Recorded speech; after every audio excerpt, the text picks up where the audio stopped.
Assalamualaikum warahmatullahi wabarakatuh. Channel ini membahas tentang dimensi sejarah Indonesia. Materi video ini diambil dari berbagai sumber. Buang energi negatif dan ambil sisi positifnya. Selamat menyaksikan.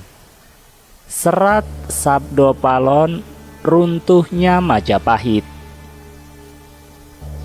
Ingatlah kalian semua akan cerita masa lalu yang tercantum di dalam babat sejarah, babat negara Majapahit. Ketika itu Sang Prabu Brawijaya tengah bertemu dengan Kanjeng Sunan Kalijogo, ditemani oleh Sabdo Palon dan Noyo Genggong. Sang Prabu Brawijaya sabdaniro arum manis, nuntun dateng Punokawan, Sabdo Palon paran karsi. Wus ngerasuk agama Rasul, to kakang maniro, meluwo agama suci, luwih becik iki agama kang mulya. Sabdo Palon matur sugal, yen kawula boten arsi ngrasuka agama Islam, wit kula puniki yekti ratuning Dangyang Jawi. Momong marang anak putu sagung Kang Paranata kang jumeneng ing tanah Jawi, wus pinesti sayekti kula pisahan. Kelawan paduka Sang Nata wangsul maring Sunyaruri. Mung kula matur petungna ing benjang sakpungkur mami, yen wus prapta kang wanci jangkep gangsal atus taun wit ing dinten punika kula gantos agami. Gama budi kula sebar ing tanah Jawa. Sinten tan purun nganggeo yekti kula rusak sami. Sun sajaken putu kula berkasakan rupi-rupi. Dereng lega kang ati yen durung lebur atempur. Kula damel pratandha tembayan mami. Hardi mrapien wus jebluk mili lahar. Ngidul ngilen Purugira nggada panger ingkang wari. Nggih punika wedal kula wus nyebar agama budi. Merapi janji mamai, anggereng jagat satuhu karsanireng Jawata. Sedaya kilir gumanti, boten kenging kala munta kawahan. Saget-sageting sengsara kang tuwuh ing tanah Jawi. Sinengkalan tahunira lawon sapta ngesti aji, upami nyabrang kali. Prapteng tengah-tengahipun kaline banjir bandang, jeroning lepno jalmi kathah sirna manungsa prapteng pralaya. Bebaya ingkang tumeka warata sak tanah Jawi, ginawe kang paring gesang tan kenging dipun singgahi wit ing donya puniki wonten ing sakwasanipun. Sedaya Projawata kinarya amrtandani jagat iki yekti ana kang akarya. Warna-warna kang bebaya angkrusaken tanah Jawi. Sagung tiang nambut karya pamedal boten nyekapi, priyayi keh beranti. Sudagar tuna sadarum, wong glidik ora mingsra, wong tani ora nyukupi. Pametune akeh sirna aning wana, bumi ilang berkatira. Ama kathah kang datengi, kayu kathah ingkang ilang, cinolong dening sujanmi. Panrisaknya nglangkungi, karana rebut rinebut. Risak tataning janma, yen dalu krimis keh maling, yen rinawa kathah katiyang ambengal. Heruhara sakeh janma, rebutan ngupaya anggering praja. Tantahan perihing ati, katungka praptaneki, pagebluk ingkang linangkung. Leloro ngambra-ambra warating sak tanah Jawi. Enjing sakit sorenya sampun pralaya.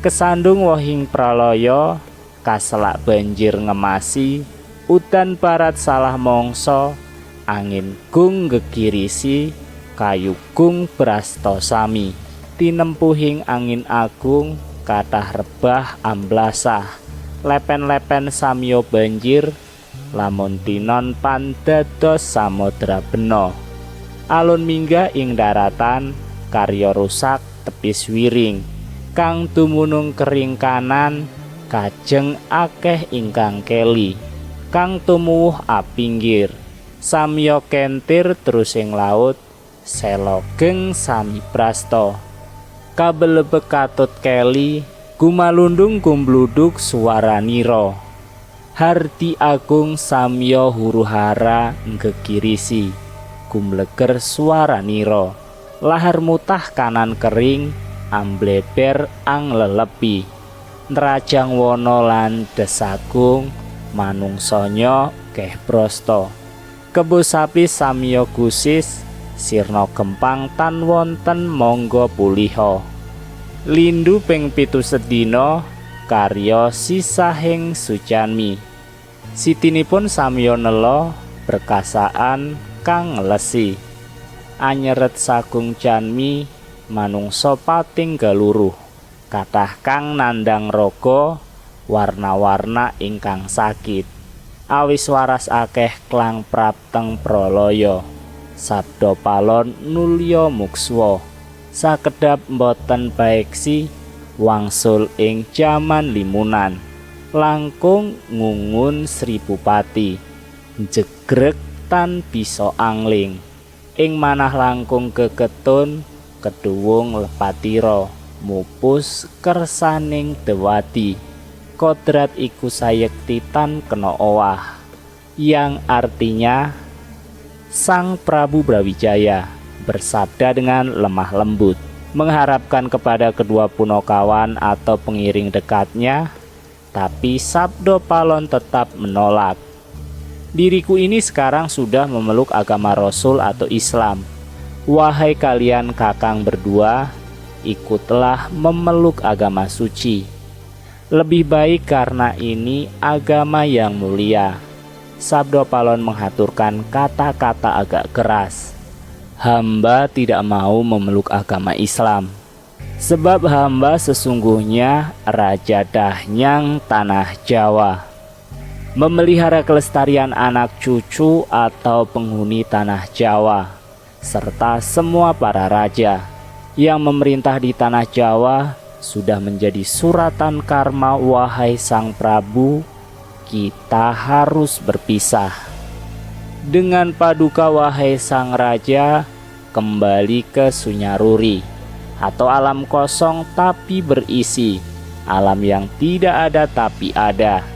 Hanya saja saya menghaturkan sebuah pesan agar paduka menghitung kelak peninggalan hamba apabila sudah datang waktunya, genap 500 tahun mulai hari ini, akan saya ganti agama di tanah Jawa. Agama Budi akan saya sebarkan di tanah Jawa. Siapa saja yang tidak mau memakai, akan saya hancurkan. Akan saya berikan kepada cucu saya sebagai tumbal, makhluk halus berwarna-warni. Belum puas hati hamba, apabila belum hancur lebur, saya akan membuat pertanda sebagai janji serius saya. Gunung Merapi apabila sudah meletus mengeluarkan lahar, ke arah selatan barat mengalirnya, berbau busuk air laharnya, itulah waktunya sudah mulai menyebarkan agama Budi. Merapi janji saya, menggelegar seluruh jagat. Kehendak Tuhan, karena segalanya pasti akan berganti. Tidak mungkin untuk dirubah lagi. Sangat-sangat sengsara yang hidup di tanah Jawa. Perlambang tahun kedatangannya. Lawon Sapta ngesti aji. Lawon berarti 8, Sapta adalah 7, ngesti adalah 9, aji adalah 1. Sama dengan 1978. Seandainya menyeberangi sebuah sungai, Ketika masih berada di tengah-tengah, banjir bandang akan datang tiba-tiba. Tinggi airnya mampu menenggelamkan manusia. Banyak manusia sirna karena mati. Bahaya yang datang merata di seluruh tanah Jawa. Diciptakan oleh Yang memberikan hidup, tidak bisa untuk ditolak. Sebab dunia ini di bawah kekuasaan Tuhan dan para dewata. Sebagai bukti, jagat ini ada yang menciptakan. Bermacam-macam mara bahaya merusak tanah Jawa. Semua yang bekerja, hasilnya tidak mencukupi. Pejabat banyak yang lupa daratan. Pedagang mengalami kerugian, yang berkelakuan jahat semakin banyak. Yang bertani tidak menghasilkan apa-apa. Hasilnya banyak terbuang percuma di hutan. Bumi hilang berkahnya. Banyak hama mendatangi. Pepohonan banyak yang hilang dicuri manusia. Kerusakannya sangat parah. Sebab saling berebut, rusak tatanan moral. Apabila malam hujan banyak pencuri, apabila siang banyak perampok. Huru-hara seluruh manusia, berebut kekuasaan kerajaan, tidak tahan perdihnya hati. Disusul datangnya wabah yang sangat mengerikan. Penyakit berjangkit kemana-mana, merata seluruh tanah Jawa. Pagi sakit, sorenya mati. Belum selesai wabah kematian, ditambah banjir bandang semakin menggenapi. Hujan besar salah waktu, angin besar mengerikan.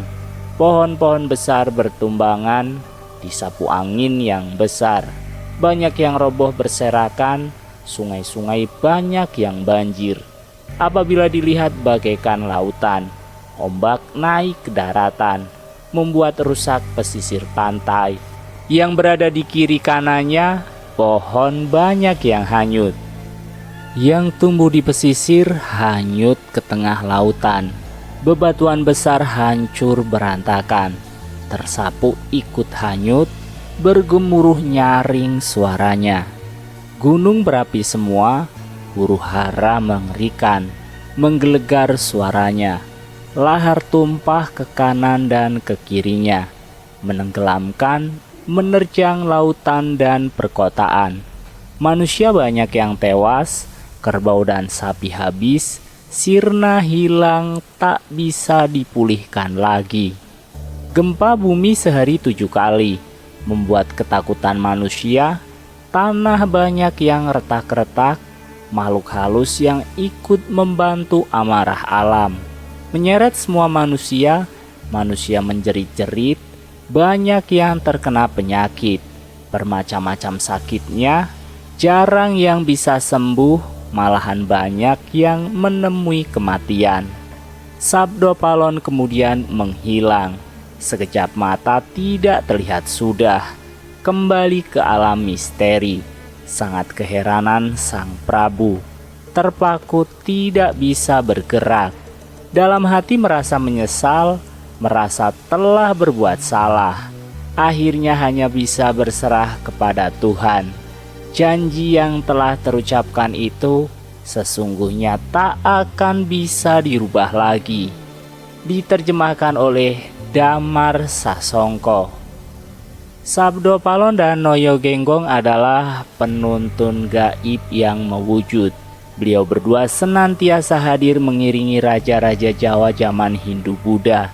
Beliau berdua pergi meninggalkan tanah Jawa semenjak keruntuhan Majapahit pada tahun 1400 Saka atau 1478 Masehi. Terkenal dengan Surya Sangkala atau kata sandi penanda tahun kejadian yang sangat populer di Jawa, yaitu Sirna ilang kertaning bumi. Sirna adalah kosong, ilang kosong, kerta 4, bumi 1, sama dengan 1400 Saka. Kalimat kertaning bumi diambil dari nama asli Prabu Brawijaya Pamungkas. Pamungkas artinya terakhir, yaitu Raden Kertabumi. Janji kedatangan beliau berdua diucapkan di Blambangan ketika Majapahit hancur diserang oleh pasukan Demak Bintoro. Prabu Brawijaya meloloskan diri ke arah timur, hendak menyeberang ke Pulau Bali, namun masih bertahan sementara di Blambangan atau Banyuwangi sekarang ini. Raden Patah, pemimpin Demak Bintoro, merasa bangga telah menghancurkan Majapahit yang dianggap sebagai negara kafir. Serta-merta setelah mendengar kabar berhasil dikuasainya Majapahit oleh tentara Islam, Raden Patah datang dari Demak, ingin melihat langsung keadaan Majapahit yang berhasil dihancurkan. Setelah itu, dengan bangga beliau meneruskan perjalanannya ke pesantren Ampal Denta, hendak mengabarkan keberhasilan itu. Namun ternyata Nyi Ageng Ampel, istri almarhum Sunan Ampel, malah mempersalahkannya. Nyi Ageng Ampel mengingatkan bahwa dulu semasa Sunan Ampel masih hidup, beliau pernah berpesan bahwasanya jangan sekali-kali murid-murid beliau ikut campur masalah politik atau malah berani merebut kekuasaan Majapahit. Bahkan Nyi Ageng dengan tegas menambahkan, Raden Patah telah berdosa 3 hal. Yang pertama kepada guru, yaitu melanggar wasiat Sunan Ampel. Yang kedua kepada ayah, karena Prabu Brawijaya adalah ayah kandung Raden Patah. Yang ketiga kepada raja, karena raja adalah imam, tidak boleh dilawan tanpa alasan yang benar. Sebab selama merintah, Prabu Brawijaya tidak pernah melarang penyebaran agama Islam, bahkan menghadiahkan tanah Ampel Denta atau Surabaya sekarang sebagai tanah otonom, diizinkan untuk dipakai sebagai basis pendidikan agama bagi orang-orang Muslim. Dengan sangat menyesal, Raden Patah meminta petunjuk bagaimanakah cara untuk menghapus kesalahannya. Nyi Ageng menyarankan agar kedudukan Prabu Brawijaya Pamungkas sebagai raja harus dikembalikan. Namun yang menjadi masalah, kemanakah sang Prabu meloloskan diri? Nyi Ageng memperkirakan sang Prabu pasti menuju ke Pulau Bali.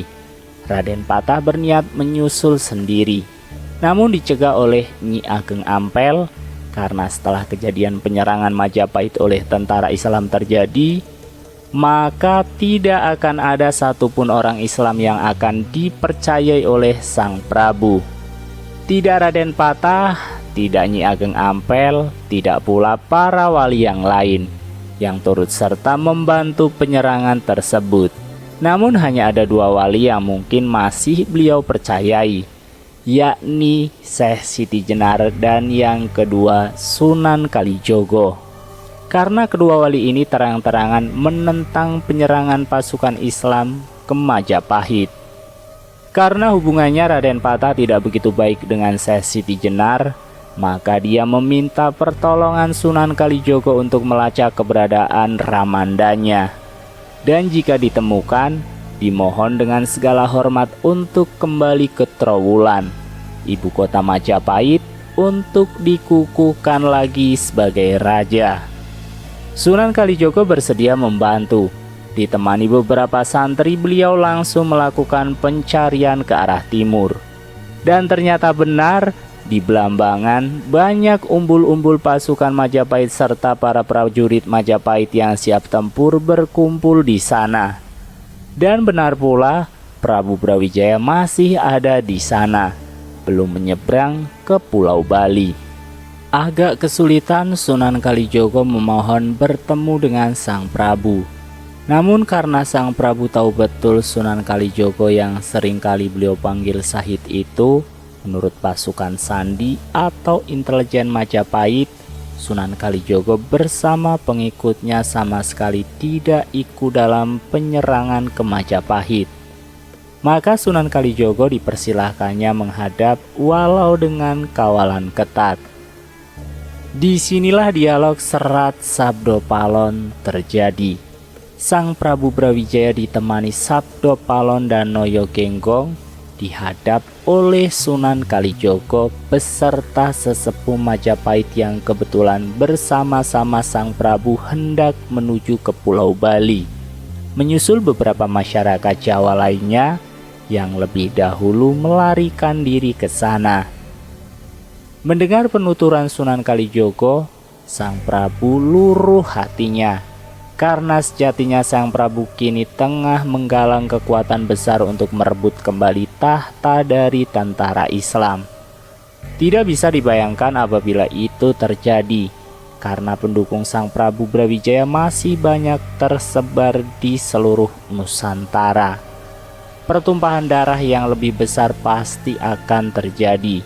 Putra-putra Prabu Brawijaya masih banyak yang berkuasa dan mempunyai kekuasaan tentara yang besar, seperti Adipati Handayaningrat IV di Pengging, Lembu Peteng di Madura, Bondan Kejawen di Tarub, dan masih banyak lagi. Sunan Kalijogo meminta agar pertikaian ini dihentikan, dan sudilah kiranya Sang Prabu kembali memegang tampuk pemerintahan. Prabu Brawijaya menolak, karena jikalau itu terjadi, maka beliau akan merasa terhina oleh putra selirnya sendiri, Raden Patah, yang telah lahir dari putri China Engkian dan dibesarkan di Palembang dalam asuhan Adipati Arya Damar atau Suan Liong. Bagaimana tidak, seorang ayah harus menerima tahta dari anaknya sendiri. Sungguh memalukan. Ketika perundingan menemui jalan buntu, maka Sunan Kalijogo mengusulkan agar beliau dengan kebesaran jiwa mau memeluk agama Islam. Dengan demikian seluruh pendukung beliau pasti akan meninggalkan beliau satu persatu, dan pertumpahan darah yang lebih besar lagi akan terhindar. Mendengar akan hal itu, Prabu Brawijaya tercenung. Untuk menghindari peperangan lebih besar, setidaknya usulan Sunan Kalijogo memang masuk akal. Demi perdamaian, Sang Prabu mengesampingkan egonya. Maka penuh dengan kebesaran hati, beliau menyatakan masuk Islam. Terkejut seluruh yang hadir, termasuk Sabdo Palon dan Noyo Genggong, hingga terlontarlah sebuah janji seperti tercantum pada serat Sabdo Palon tersebut. Sepeninggal Sabdo Palon dan Noyo Genggong, Sang Prabu pun bersedia kembali ke Trowulan. Namun bukan hendak kembali menduduki tahta, akan tetapi mendamaikan seluruh kerabat Majapahit agar merelakan tahta dipegang oleh Raden Patah. Dalam perjalanan pulang inilah Sunan Kalijogo meminta bukti ketulusan Sang Prabu dalam memeluk Islam. Sunan Kalijogo memohon untuk memotong rambut panjang Sang Prabu. Dengan sebilah keris, setelah diizinkan, Sunan Kalijogo memotong rambut beliau. Tapi ternyata tidak satu helai pun terpotong. Sekali lagi Sunan Kalijogo meminta keikhlasan Sang Prabu memeluk Islam. Dan sekali lagi Sunan Kalijogo memotong rambut beliau. Kali ini terpotonglah rambut Sang Prabu. Namun Sunan Kalijogo belum puas. Menjelang berangkat kembali ke Trowulan, Sunan Kalijogo mengambil air comberan yang berbau tidak sedap dimasukkan ke dalam sebilah bambu. Di hadapan Sang Prabu, beliau menyatakan bahwasanya apabila air comberan ini sesampainya di Trowulan airnya berubah tidak berbau busuk, nyata sudahlah Sang Prabu telah lahir batin masuk agama Islam. Berangkatlah rombongan itu ke Trowulan. Sesampainya di Trowulan disambut dengan sukacita oleh masyarakat Trowulan. Air dalam bilah bambu dicurahkan oleh Sunan Kalijogo, dan ternyata bau busuknya hilang. Bahkan airnya berubah jernih. Untuk mengingat kejadian itu, Blambangan diubah namanya menjadi Banyuwangi hingga sekarang ini. Tidak berapa lama di Trowulan, Sang Prabu jatuh sakit. putra-putranya datang berkumpul. Melalui Sunan Kalijogo, beliau mengamanahkan agar menghentikan pertumpahan darah Hindu-Buddha dengan Islam.